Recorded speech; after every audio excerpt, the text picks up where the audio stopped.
Bayangkan kamu berada di laut, 7 abad yang lalu. Kapal-kapal musuh mendekat dari segala arah. Ribuan prajurit bersiap merangsek masuk. Lalu dari atas perahu di depanmu, terdengar suara, seperti naga yang menghembuskan napas pertama setelah ribuan tahun tidur. Sebuah semburan api melesat. Tapi ini bukan api biasa. Api ini menari-nari di atas permukaan air, tidak kunjung padam.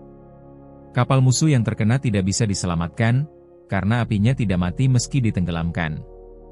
Satu persatu armada berguguran. Yang selamat pulang membawa cerita yang tidak akan dipercaya siapapun. Bizantium punya monster cair yang mereka sebut, api Yunani. Ini bukan dongeng. Bukan mitos. Senjata ini nyata. Dan selama lebih dari 5 abad, Kekaisaran Bizantium, penerus Romawi Timur, menggunakannya untuk bertahan dari kehancuran. Persis seperti perisai api yang menjaga gerbang Konstantinopel. Tapi yang membuat para sejarawan sampai hari ini masih pusing, kita tidak tahu persis apa itu. Formulanya hilang. Tidak ada catatan. Tidak ada resep. Ibarat tiba-tiba seluruh pengetahuan tentang cara membuat api paling dahsyat di abad pertengahan lenyap begitu saja. Seperti seseorang sengaja menarik tirai dan tidak pernah membukanya lagi. Awalnya, nama, api Yunani, sebenarnya julukan yang diberikan oleh musuh-musuh Bizantium, khususnya pasukan salib. Warga Bizantium sendiri menyebutnya dengan istilah yang lebih sederhana, api cair. Ataupun, api laut. Penampilannya mirip seperti flamethrower versi abad pertengahan. Dari pipa perunggu yang dipasang di haluan kapal, yang disebut sipon, semburan api dilontarkan ke kapal musuh. Tapi ada beberapa laporan yang membuat kita mengernyitkan dahi. Para saksi mata mengatakan api ini menempel. Terus menyala. Bahkan di atas air. Sejarawan Anna Komnene, putri Kaisar Alexius I, menulis tentang bagaimana api ini disiapkan dalam bejana tertutup, lalu ditiupkan ke musuh. Api itu melompat ke wajah mereka, tulisnya, dan membakar janggut serta rambut mereka. Tapi Maryam tidak pernah menyebutkan satupun bahan formulanya. Dan ini yang jadi misterinya.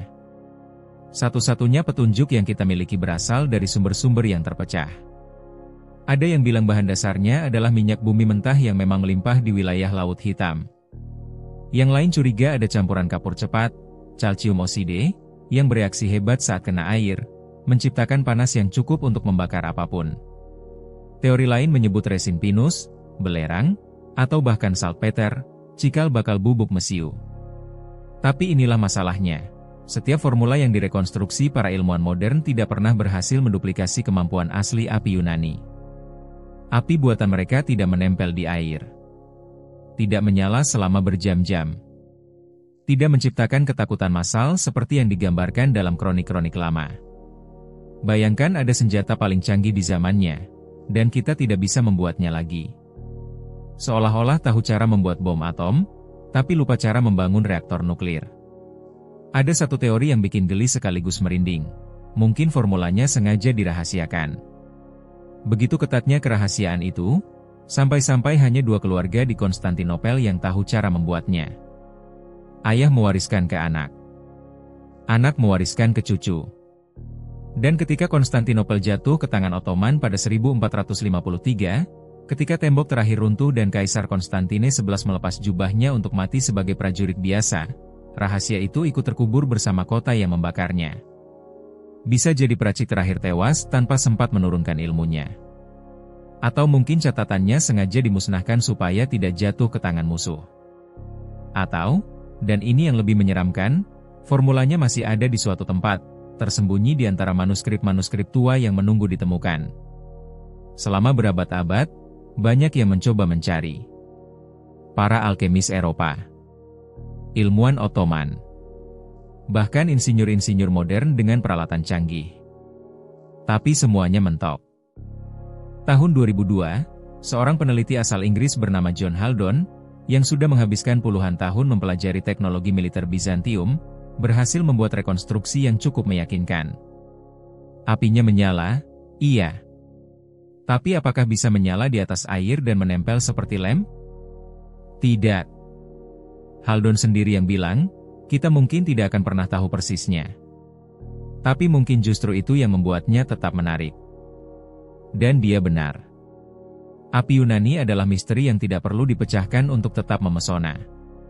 Karena kadang, yang lebih menarik dari jawaban adalah pertanyaan yang sudah berusia 1000 tahun dan masih belum menemukan titik terang.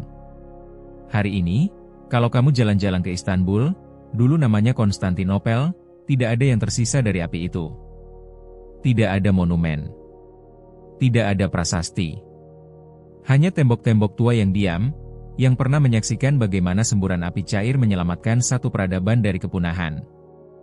Yang jelas, ada pengetahuan yang begitu sempurna diracik, lalu hilang begitu saja. Seperti tidak sengaja dihapus dari halaman sejarah. Tinggal cerita. Tinggal teka-teki. Kalau kamu suka konten misteri seperti ini, subscribe dan saksikan terus video lainnya di channel ini. Karena dari terbakar di atas air sampai resep yang hilang ditelan waktu, masih banyak kisah yang bahkan zaman modern pun belum sanggup menjawabnya.